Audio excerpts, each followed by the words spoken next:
मसीह यीशु के मधुर और मीठे नाम में आप सभी को जय मसीह। इस वीडियो में हम लोग चौथे खेत के बारे में देखने जा रहे हैं जो कटनी का खेत है या कलीसिया जिसको हम बोलते हैं कलीसिया का खेत है। इस कलीसिया के खेत को जानने के लिए हम लोग इस 5 बातों का उपयोग करेंगे और ये है सरल कलीसिया। सरल कलीसिया के बारे में और अधिक जानने के लिए हम लोग इन 5 सवालों का उपयोग करेंगे जो हमारे हाथ के द्वारा दर्शाए गए हैं। जो अंगूठे के द्वारा दर्शाया गया है वो है कलीसिया कौन है? पहला जो प्रश्न है वो है कौन? कलीसिया कौन है?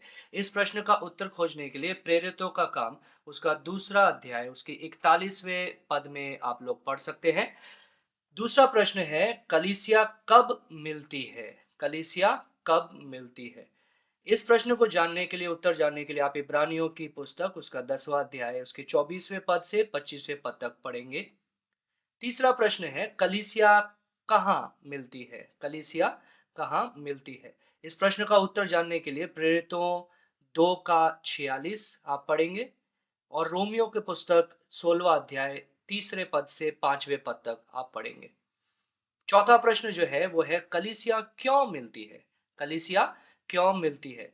इस प्रश्न का उत्तर जानने के लिए पहला कुरिन्थियों 10 का 31 आप पढ़ सकते हैं। पांचवा और अंतिम प्रश्न है कलीसिया क्या करती है? जब कलीसिया मिलती है तो वो क्या करती है?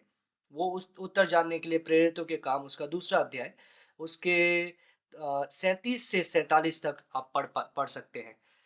हम लोग कुछ देर के लिए विश्राम लेंगे और आप उस समय में इन पांचों प्रश्न के उत्तर खोजने के लिए ये जो अ, पवित्र शास्त्र के पद दिए गए हैं, जो मैंने अभी-अभी बताए हैं और लिखे भी गए हैं आपके सामने।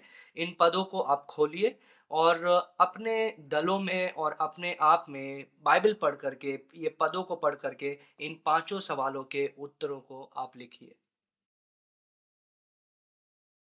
आशा करते हैं कि आपने इन 5 प्रश्नों का उत्तर खोजने के लिए इन पदों को पढ़ा होगा और परमेश्वर ने पवित्र आत्मा के द्वारा, पवित्र शास्त्र के द्वारा आपसे बातचीत किया होगा। आइए हम इनके उत्तर को देखेंगे। सबसे पहला प्रश्न था, कलीसिया कौन है? कलीसिया कौन है? प्रेरितों 2 का 41 से आपने पढ़ा था। इसका उत्तर है, जब हम प्रेरितों 2 का 41 पढ़ते हैं, तो वहाँ पर लिखा हुआ है कि लोगों ने बपतिस्मा लिया और जिन लोगों ने बपतिस्मा लिया परमेश्वर ने कलीसिया में उन्हें मिला दिया। तो कलीसिया कौन है? कलीसिया वे लोग हैं जो विश्वास करते हैं, यीशु पर को ग्रहण करते हैं और बपतिस्मा लेते हैं। तो कलीसिया कौन है? विश्वास, जिन्होंने विश्वास किया है वे लोग और बपतिस्मा लिया है वे लोग। विश्वास किया, बपतिस्मा लिया वे लोग कलीसिया है। दूसरा प्रश्न है, कलीसिया कब मिलती है या कलीसिया कब इकट्ठी होती है? इब्रानियों 10 का 24 और 25 में से हम लोगों ने पढ़ा था। एक बात को हमें याद रखना है कि बाइबल में ये विशेष रीति से नहीं लिखा हुआ है कि एक निश्चित दिन है जब कलीसिया को मिलना है। लेकिन इब्रानियों 10 का 24 और 25 में हम लोग देख सकते हैं कि वहाँ पर निरंतरता के बारे में लिखा है, मतलब इकट्ठा होना नहीं छोड़ना है, निरंतर हमको ऐसा करते रहना है। किस समय में? ऐसा कोई भी समय जब सब लोग कलीसिया के इकट्ठा हो सकते हैं। ऐसा समय घोषित करके, ऐसा समय नियुक्त करके कलीसिया उस समय मिल सकती है। तीसरा प्रश्न था, कलीसिया कहाँ मिलती है? प्रेरितों 2 का 46 में हम लोग पढ़ते हैं कि वे लोग घरों में मिला करते थे। रोमियो 16 का 3 से 5 में हम लोग पढ़ते हैं कि वे लोग घरों में मिला करते थे। याद रखिए, पवित्र शास्त्र में जब वे लोग जा रहे हैं मंदिरों के अंदर, तो मंदिरों के अंदर वे लोग संगति करने के लिए नहीं जाते थे, लेकिन सुसमाचार सुनाने के लिए जाते थे। लेकिन घरों के अंदर वे लोग मिलते थे। क्या इसका अर्थ ये है कि हमें कलीसिया का कोई भवन नहीं होना चाहिए? नहीं, ऐसा बिल्कुल भी नहीं है।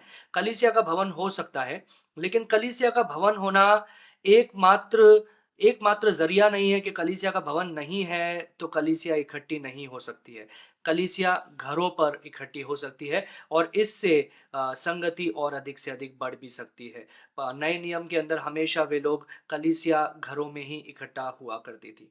चौथा प्रश्न है, कलीसिया क्यों मिलती है या कलीसिया क्यों इकट्ठी होती है? पहला कुरिन्थियों 10 का 31 में जिस प्रकार से लिखा है, हम जो कुछ करते हैं वो परमेश्वर की महिमा के लिए करते हैं। तो कलीसिया क्यों इकट्ठी होती है? परमेश्वर की महिमा के लिए इकट्ठी होती है। पांचवा और अंतिम प्रश्न है कि कलीसिया क्या करती है, जब कलीसिया इकट्ठी होती है तो क्या करती है। तो प्रेरितों 2 का 37 से लगा कर के 47 तक आप लोगों ने पढ़ा है और उसके अंदर बहुत सारी बातें लिखी हुई है कि कलीसिया क्या-क्या करती है। मैं कुछ बातों को बताना चाहूँगा, आपने भी देखा होगा, लिखा होगा।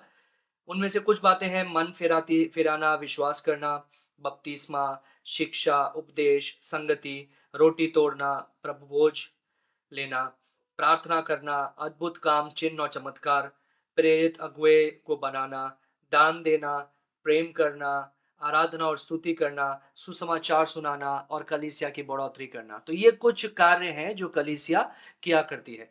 अभी हम आपके कलीसिया में या अपने स्वयं के कलीसिया में हम लोग गौर करके देखेंगे, क्या इसमें से कुछ भी बातें ऐसी है जो नहीं हो पा रही है जो या जो हमें बढ़ानी है, जो हमें कलीसिया के अंदर करनी है?